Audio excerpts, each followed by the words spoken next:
অধ্যাপক ডক্টর মোহাম্মদ ইউনূস প্রথম বাংলাদেশি নোবেল পুরস্কার বিজয়ী ব্যাংকার ও অর্থনীতিবিদ।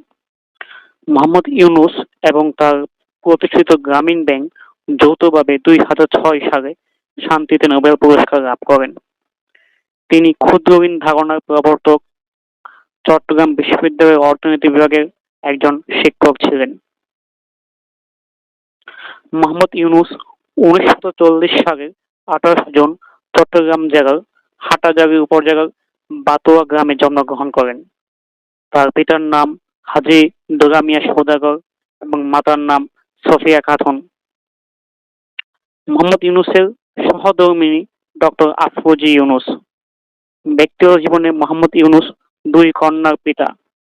মোহাম্মদ ইউনূসের ভাই মোহাম্মদ ইব্রাহিম ঢাকা বিশ্ববিদ্যালয়ের পদার্থবিজ্ঞান বিভাগের অধ্যাপক এবং ছোট ভাই মোহাম্মদ জাহাঙ্গীর একজন জনপ্রিয় টিভি ব্যক্তিত্ব। চট্টগ্রাম কলেজিয়েট স্কুল থেকে এসএসসি পাশ করেন। এসএসসি পরীক্ষায় মোহাম্মদ ইউনূস মেধা তালিকায় 16তম স্থান অধিকার করেন এবং চট্টগ্রাম কলেজ থেকে উচ্চ মাধ্যমিক পাশ করেন। 1957 সালে ইউনূস ঢাকা বিশ্ববিদ্যালয়ের অর্থনীতি বিভাগে ভর্তি হন। ঢাকা বিশ্ববিদ্যালয়ে বিএ এবং এমএ পাশ করেন। 1965 সালে তিনি ফুলব্রাইট স্কলারশিপ নিয়ে যুক্তরাষ্ট্রে যান এবং ভ্যান্ডারবিল্ট বিশ্ববিদ্যালয় থেকে 1969 সালে অর্থনীতিতে পিএইচডি ডিগ্রি লাভ করেন। ইউনূস প্রথমে ব্যুরো অফ ইকোনমিক্সে যোগদান করেন গবেষণা সহকারী হিসাবে। পরবর্তীতে 1962 সালে চট্টগ্রাম কলেজে প্রভাষক পদে যোগদান করেন। এছাড়া 1969 থেকে 1972 সাল পর্যন্ত মিডল টেনেসি স্টেট ইউনিভার্সিটিতেও শিক্ষকতা করেন।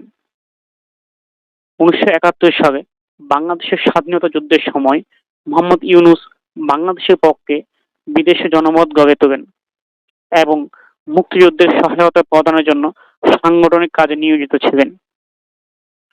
1972 সালে দেশে ফিরে তিনি চট্টগ্রাম বিশ্ববিদ্যালয়ে অর্থনীতি বিভাগে সহযোগী অধ্যাপক হিসাবে যোগদান করেন এবং বিভাগের প্রধান হিসাবে দায়িত্ব পালন করেন।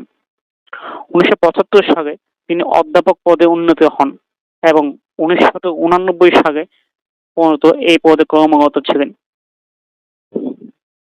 ডক্টর মোহাম্মদ ইউনূস দারিদ্রতার বিরুদ্ধে তার সংগ্রাম শুরু করেন 1974 সালে বাংলাদেশে সংঘটিত দুর্ভিক্ষের সময়। তিনি বুঝতে পারেন স্বল্প পরিমাণে ঋণ মানুষের জীবন মান উন্নয়নে অত্যন্ত কার্যকর হতে পারে। সেই সময়ে তিনি গবেষণা লক্ষ্যে গ্রামীণ অর্থনৈতিক